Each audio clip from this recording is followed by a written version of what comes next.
बोलती पुस्तके. ज्यांना वाचनाचा नाद त्यांना बोलती पुस्तके घाली साद. आमचं चॅनल सबस्क्राईब करा आणि सबस्क्राईब करायला इतरांनाही सांगा. नमस्कार श्रोते मित्र हो, बोलती पुस्तके सादर करीत आहे लेखक डॉक्टर श्रीकांत पाटील लिखित कादंबरी कडेलूट, प्रकरण 21. ट्रिंग ट्रिंग ट्रिंग ट्रिंग ट्रिंग ट्रिंग. गजरच्या आवाजाने तुका जागा झाला. बाहेर पावसाने तोंड धरलं होतं. चम्मारे, ह्यो पाऊस घोळ करतोय वाटतंय.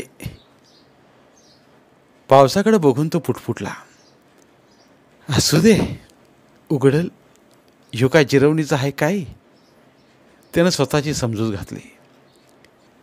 काय माहीत ही शानी उठल्यात की नाही, असं म्हणून बाजूच्या स्टँडवर अडकवलेला फोन घेतला आणि संजय, पिंट्या, बजा या मित्रांना फोन केला. संजयनं आणि पिंट्यानं फोन उचलला, पण बराच वेळ रिंग होऊनही बजा काही फोन उचलत नव्हता.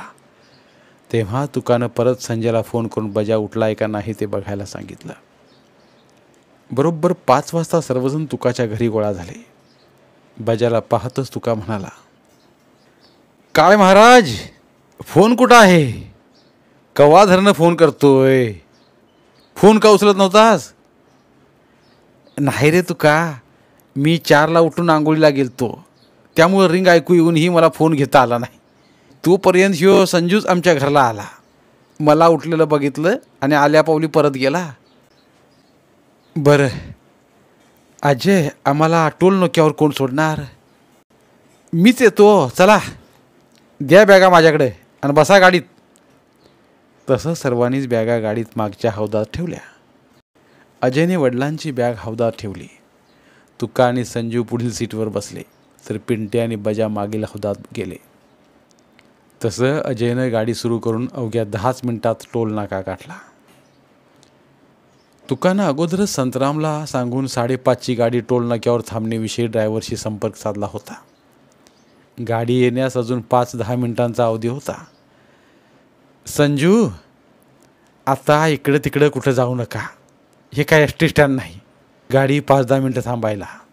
गाडी आली की लगेच पकडायला पाहिजे बघा. तुका, आम्ही कुठेही जात नाही, तू काय चिंता करू नकोस. संजूनं हमी दिली. बरं थांबा इथंच.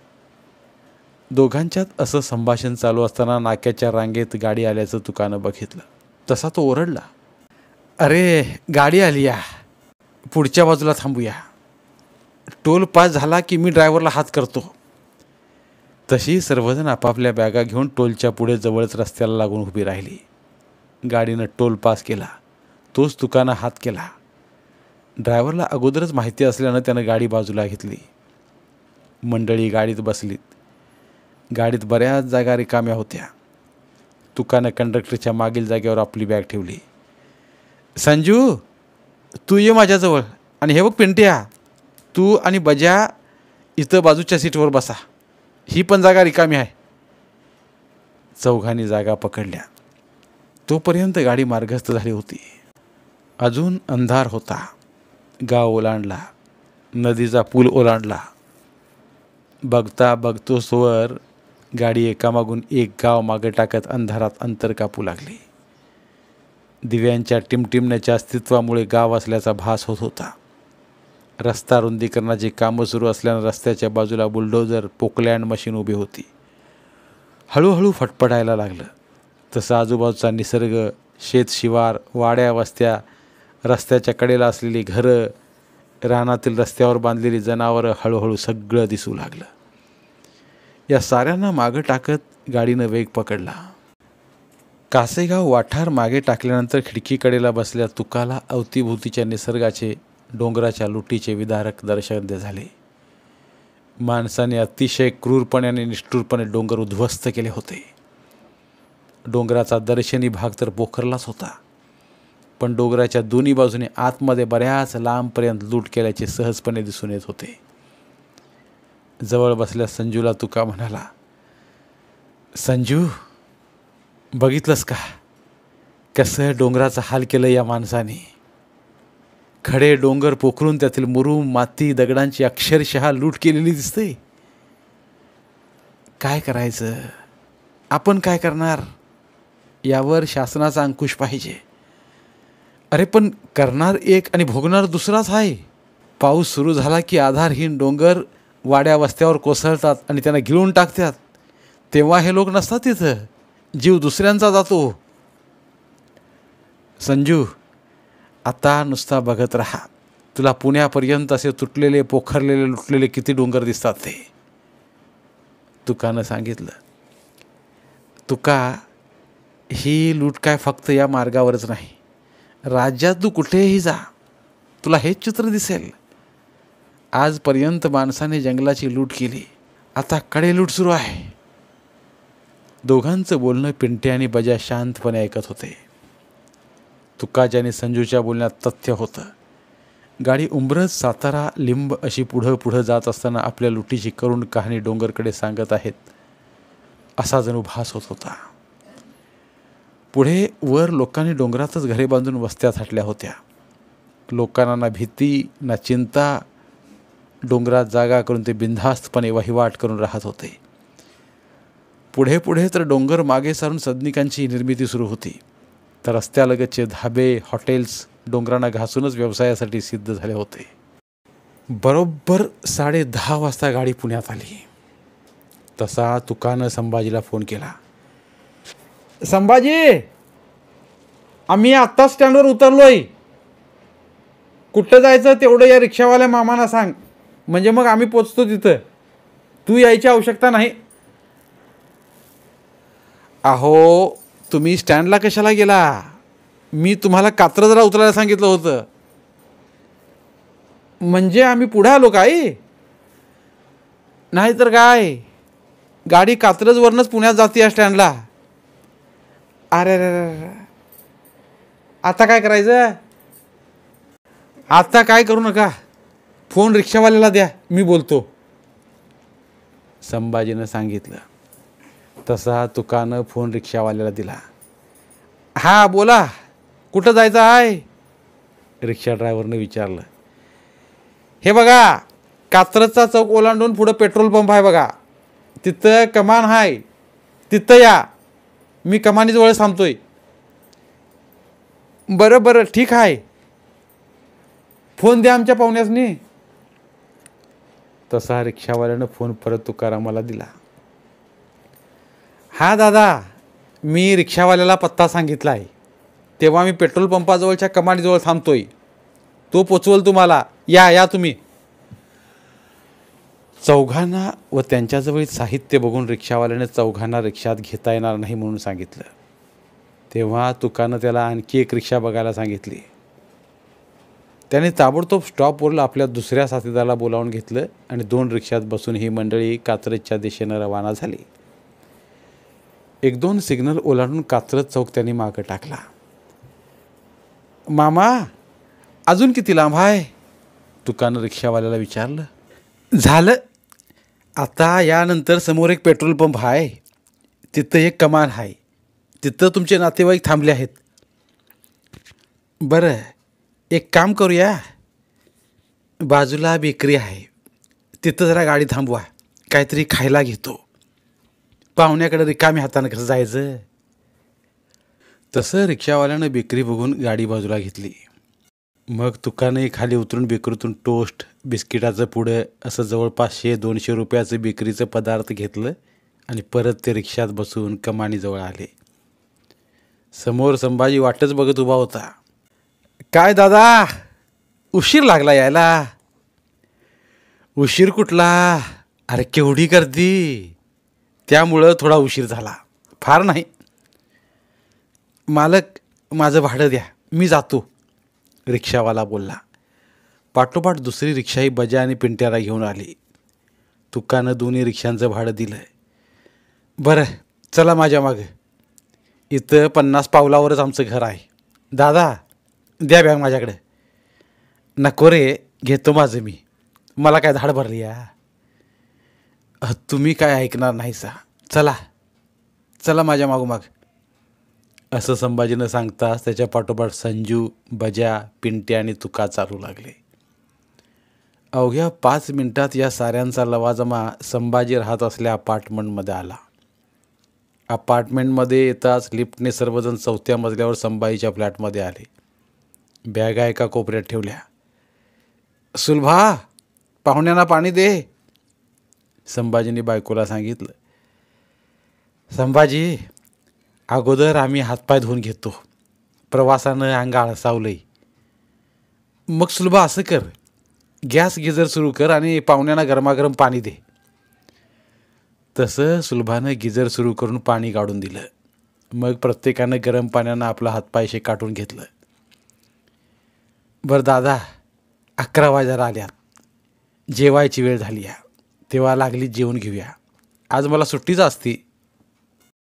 तेव्हा जेवण झालं की आपण पुण्यातली काही ऐतिहासिक ठिकाणं पाहूया आणि आज संध्याकाळी गणपतीचे देखावे खुले होतील, ते बघूया. आता आम्ही तुझ्या वर्दीत आहोत, तेव्हा तू म्हणशील तसं, तुकानं सांगून टाकलं. 5 मिनिटात 5 जणांचे जेवण सुलभानं वाढून डायनिंग टेबलवर ठेवलं. मग सर्वांनी त्याचा आस्वाद घेतला. वहिनी, जेवण छान झालंय हं. जेवता जेवताच तुकानं सुलभाला सांगितलं तसं तिच्या अंगावर मूठभर मांस चढलं. तिला हुरूप आला. हळूहळू तिनं भाजी, आमटी, खीर, भात असे पदार्थ गरजेनुसार डायनिंगवर आणून ठेवले. जेवत असताना संभाजी प्रत्येकाला आग्रह करत होता, तर सुलभा त्यांच्या पानात गरजेप्रमाणे पदार्थ वाढत होती. जेवण खाण आटोपल्यानंतर तुका आणि संभाजी पलंगावर बसले. बाकीच्यांनी खुर्च्या पकडल्या. पलंगाच्या बाजूला असणारी खिडकी संभाजीनं उघडली आणि तो बघतच राहिला. अरे संभाजी, ही अपार्टमेंट अक्षरशः डोंगराला घासूनच आहे की. होय, आम्ही बुकिंग केलं तेव्हा इथं टेकडी होती. या बाजूच्या डोंगरावरून येणारा ओढा आणि त्याच्या पलीकडे तो घाट रस्ता व डोंगर. अरे पण तुम्हाला भीती वाटत नाही काय? कशाची? डोंगर कोसळण्याची, तुकानं विचारलं. दादा, तो डोंगर लांब आहे, त्याला जाळी मारली आहे बघा. त्याच्या अलीकडे तो मोठाच्या मोठा रस्ता आहे. रस्त्याच्या दोन्ही बाजूला संरक्षक कठडी आहेत. त्याच्या अलीकडे या डोंगरातून पाणी वाहून आणणारा ओढा आहे. तेव्हा जरी कोसळला तरी एवढ्या लांब त्याचा मलबा कसा येईल बरं? तसं नव्हं, पण एवढ्या ऐचानात कशाला राहायचं? तुकानं आपली शंका बोलून दाखवली. काय करणार, शहरात जागा नाही. जिथं जागा आहे तिथल्या किमती आम्हाला परवडत नाहीत. मग लोक मिळेल तिथे घरं घेतात, फ्लॅट घेतात. उन्हाळ्यात वारं येत असेल, निसर्ग दिसत असेल, पण पावसाळ्यात जीव मुठीत धरून बसायला लागत असेल. दादा, लई विचार केला पण याचं उत्तर नाही. बरं, आता पुढचं आजचं नियोजन काय? काय नाही, आपण रिक्षानं एक ठिकाणं बघून या. मग दिवसभर संभाजीनं आपल्या पाहुण्यांना ऐतिहासिक वास्तू, प्राचीन मंदिरे, उद्यान, वास्तुसंग्रहालय, प्राणीसंग्रहालय, सर्पोद्यान अशी विविध ठिकाणं फिरून दाखवली. दिवसभर सगळी फिरस्ती आवरून मंडळी पुन्हा संभाजीच्या घरी परतली. सायंकाळचे 5 वाजून गेले होते. आल्या आल्या सर्वांना सुलभाने चहा बिस्किटं दिली. बरं संभाजी, आता पुढं काय? तुकानं विचारलं. आता थोडा वेळ विश्रांती घेऊया आणि मग आज मानाचे गणपती बघूया. शिवाय त्याच वाटेवर असणाऱ्या मंडळांचेही गणपती आपणास बघता येतील. संभाजी, गणपती तर बघूयाच, पण त्याचबरोबर समाज प्रबोधन करणारे देखावे असतात असं आम्ही ऐकलं आहे आणि खास करून तेच पाहण्याची आमची इच्छा आहे. दादा, काही मंडळांच्या पेंडॉलमध्ये यांत्रिक देखावे, भव्य प्रतिकृती, लेझर शो आणि अन्य गुहा, राजवाडा अशा काही अफलातून कल्पना लढवून लोकोत्सव साजरा करतात. तर काही ठिकाणी सजीव देखावे असतात. काही ठिकाणी भजन, कीर्तन, भारूड, पोवाडे असेही कार्यक्रम आयोजित केले जातात. भक्ती आणि प्रबोधन असा सुंदर मेळ अलीकडे साधला जातो. ठीक आहे, तुला येथील स्थानिक माहिती आहे, त्यामुळं तुझ्या मार्गदर्शनानं आपण आज आणि उद्यासुद्धा देखावं पाहूया. दादा, कुठल्या मंडळाचा काय देखावा आहे ते सुद्धा पेपरमध्ये छापून येतं आहे. त्यामुळं आपल्याला काय पाहायचं याची निवड आपण करूया. म्हणजे आपल्याला आपला जाण्याचा मार्ग ठरवता येईल. आपल्याकडे वर्तमानपत्र आहे काय? तुकानं विचारलं. तसं सुलभानं बेडरूममधला पेपर आणून त्यांना दिला. दादा थांबा, मी यादी वाचून दाखवतो, असं म्हणून संभाजीने जवळपास 25 मंडळांची देखाव्यांची यादी वाचून दाखवली. तुका, संजय, पिंट्या आणि बजा सगळेजण शांतपणे ऐकत होते. हा बोला, यातलं काय काय पाहायचं आहे आपल्याला? आपण ना तुकादा मंदिरांची प्रतिकृती बघूया. आम्ही काय प्रत्यक्षात ते उत्तर भारतातलं मंदिर बघितलेलं नाही. बजा बोलला. ठीक आहे, आणि कुणाचं काय मत आहे? मला काय वाटतंय, आपण जे यांत्रिक देखावे आहेत ज्यात आपल्यातून कल्पना लढवून त्यांची निर्मिती झाली आहे ते देखावे आपण बघावेत असं मला वाटतंय, संजयने सांगितलं. आणि पिंटू, तुझं मत का सांगितलं नाहीस? मला काय कळतंय, तुम्ही जे ठरविशीला ते मला चालतंय. संजू, आपण असं करूया, पहिल्यांदा मानाचं गणपती आणि त्याच्यासमोरची आरास व देखावं बघूया. म्हणजे देवदर्शन तर होईलच, पण काहीतरी भव्य दिव्य असंही आपणास पाहता येईल. तुका दादा, तुम्हीच ठरवा, संजू बोलला. तसं तुकानं संभाजीला सांगितलं. संभाजी, आज आपण मानाचे गणपती आणि त्यांची आरास बघूया. वाटल्यास अंतर लांब असेल तर रिक्षानं फिरूया. ठीक आहे, मग आता 6:30 झालेत. आपण साधारण 9-10 फिरूया आणि रात्री जेवायला घरी येऊया. ठीक आहे, चला तर मग, तुका बोलला. तशी सर्वजण लिफ्टमधून खाली आली. चालत चालत मुख्य रस्त्यावर आली. चालताना उभा चढ चढताना सर्वांची दमछाक झाल्याचं जाणवत होतं. कारण हा सर्व भाग हा डोंगरात होता. तो मोडून तोडून फोडून माणसाने आपल्या सोयीनुसार बनविला होता. तिथला जंगली प्राण्यांचा अधिवास संपून आपला अधिवास बनवला होता. माणसांची, वाहनांची कर्णकर्कश हॉर्नच्या आवाजाची वर्दळ सहन न झाल्यानं इथले प्राणी परागंदा झाले होते, तर झाडांना वखारीत धाडलं होतं. संभाजी, याला चढ म्हणायचं का काय रे? मांड्या भरून आल्या माझ्या.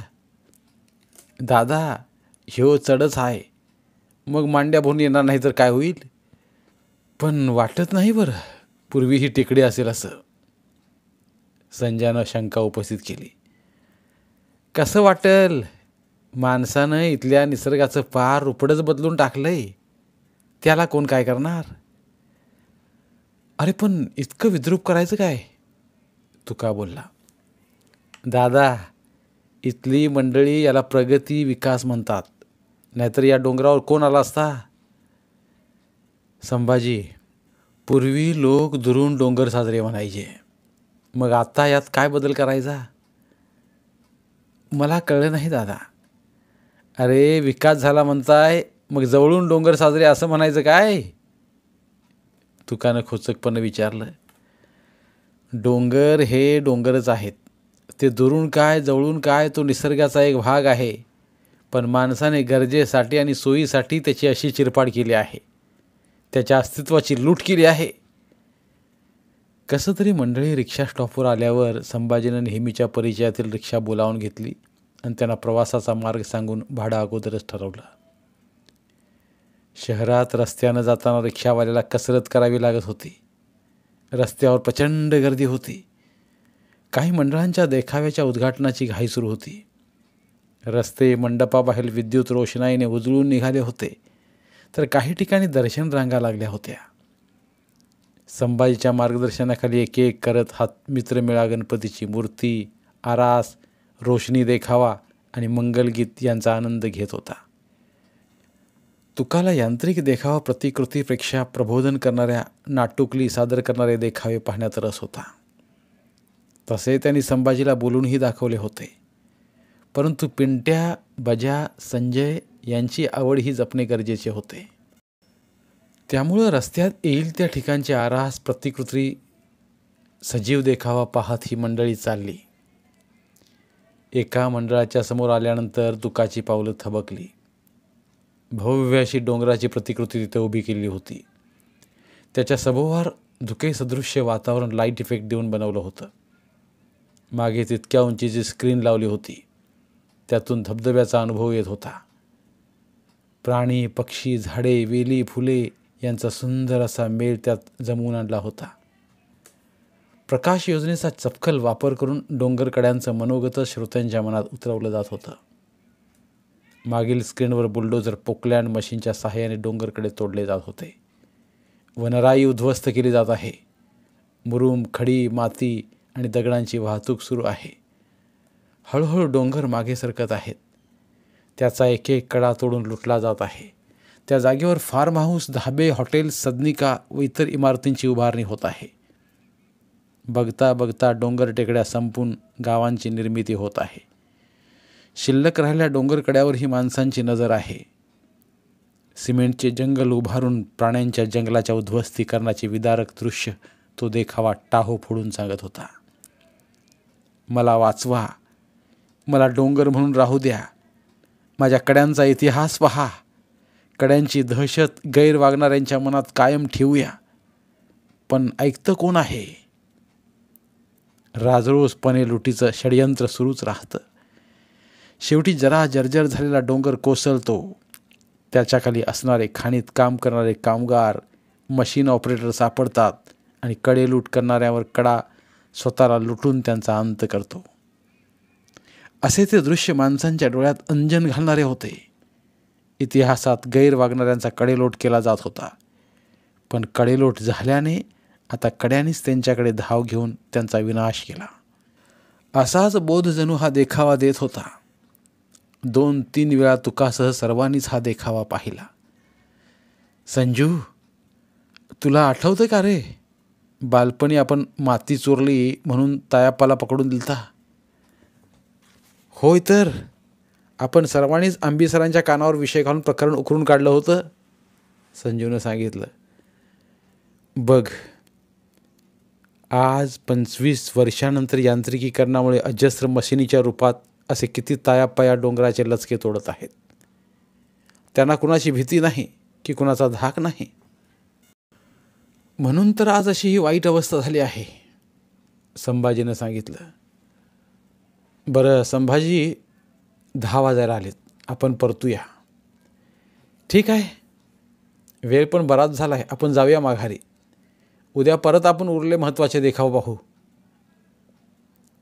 त्या रात्री तुकाला रात्रभर झोप लागली नाही. तशातच रात्री पावसाला सुरुवात झाली.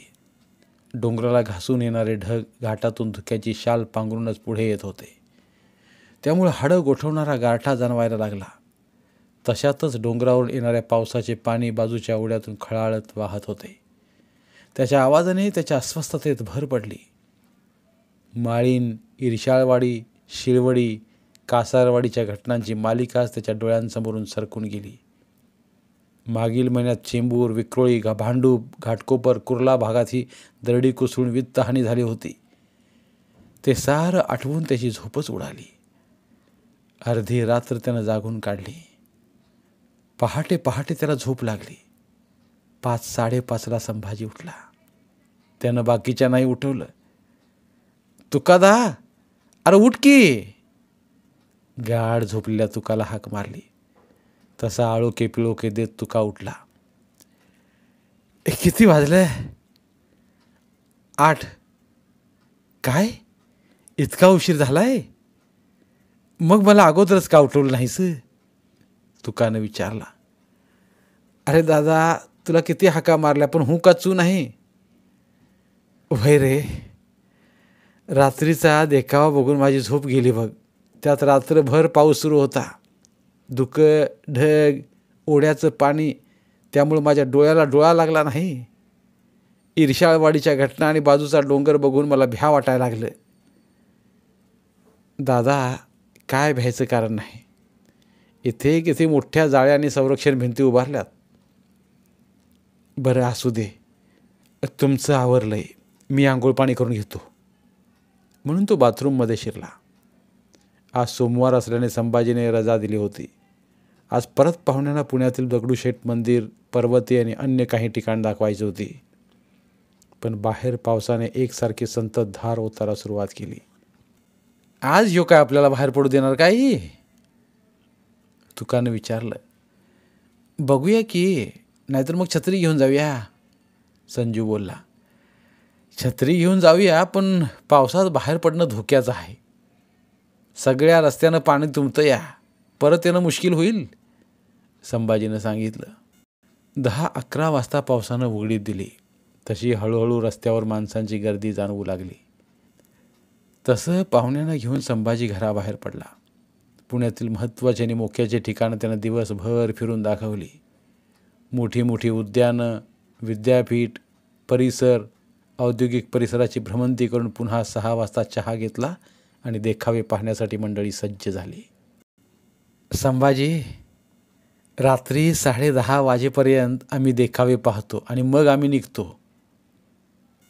एवढी काय गडबड? एवढ्या रात्रीचं जाण्यापेक्षा सकाळी जा, संभाजीनं सांगितलं. नको, काय अडचण नाही. रात्री उशिरा निघालो की पहाटे पहाटे गावात जाऊ, म्हणजे उद्या आम्हाला उद्योगाला लागता येईल. दादा, तुम्ही काय ऐकायचं नाही सा. मग असं करूया, रात्री उशिरा आपण देखावे पाहून बाहेरच जेवण करूया, मग मी तुम्हाला गाडीला बसवतो. ठीक आहे, तुकानं होकार दर्शवला.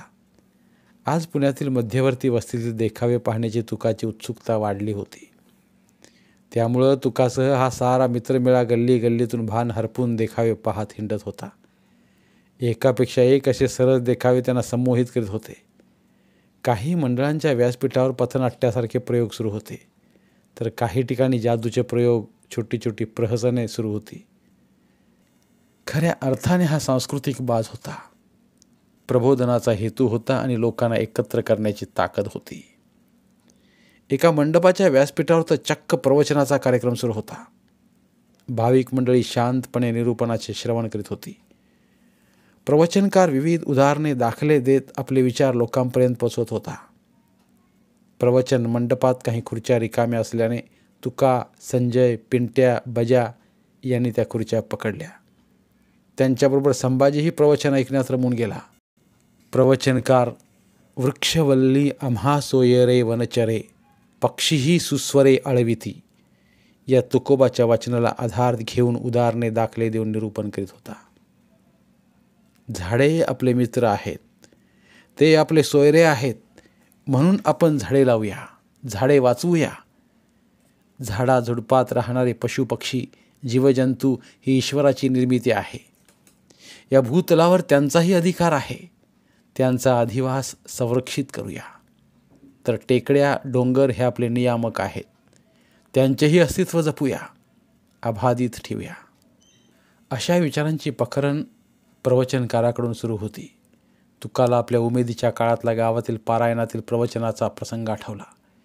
त्यावेळीही प्रवचनकाराने डोंगर हे नियामक असल्याचे सांगितल्याचे त्याला जाणवले. काळ बदलला, माणसं बदलली. आता म्हणतात ऋतुमान पण बदलू लागलं आहे. बदल हा काळाचा नियम आहे, पण हा निसर्गाच्या साखळीत होणारा बदल आपणास विनाशाकडे नेणारा आहे. महापूर, दुष्काळ, याबरोबर भूकंप, ज्वालामुखीचे उद्रेक होत आहेत. म्हणून निसर्ग जपणं ही आज गरज असल्याचं त्याला समजून आलं. ही डोंगरकड्यांची लूट थांबणे ही काळाची गरज आहे, नाहीतर पुन्हा पुन्हा दरडी कोसळतील. माळींसारख्या घटनांची मालिका सुरू होईल. पुन्हा ज्वालामुखीचा उद्रेक होईल. मानवी वस्त्या उद्ध्वस्त होतील. पुन्हा नव्याने डोंगर तयार होतील. म्हणून माणसाने निसर्ग जपला पाहिजे, त्यांची पूजा केली पाहिजे, त्याला वाचवलं पाहिजे. नदी, नाले, डोंगर, दऱ्या, झाडे, झुडपे हीच आपली खरी संपत्ती आहे. प्रवचनकाराचे निरूपण ऐकून तुकाला मागील 25-30 वर्षांचा काळ आठवला. लुटीने उद्ध्वस्त झालेले डोंगर आणि नष्ट झालेली जंगले त्याच्या डोळ्यांसमोरून सरकून गेली. खरंच माणसाने आता तरी याचा बोध घ्यावा, पण करणार काय? या माणसाला कोण समजावणार? अशा विचारांची चक्रे त्याच्या डोक्यात गतिमान होऊन फिरू लागली. या विचारांच्या तंद्रीत त्याने संभाजीबरोबर धाब्यावर जेवण उरकलं आणि डोंगर तोडून तयार केलेल्या घाट रस्त्यानं मित्रांसोबत परतीच्या प्रवासाला लागला. धन्यवाद. आज इथे कडेलूट या कादंबरीच्या अभिवाचनाची सांगता होत आहे. धन्यवाद. बोलती पुस्तके श्रोते मित्रांसाठी मराठी साहित्याचा खजिना फक्त 59 रुपयात. फक्त 59 रुपये माफक फी भरून आमच्या साहित्यरत्न या चॅनलचे सभासद व्हा व भरपूर मराठी ऑडिओ बुक्सचा आस्वाद घ्या.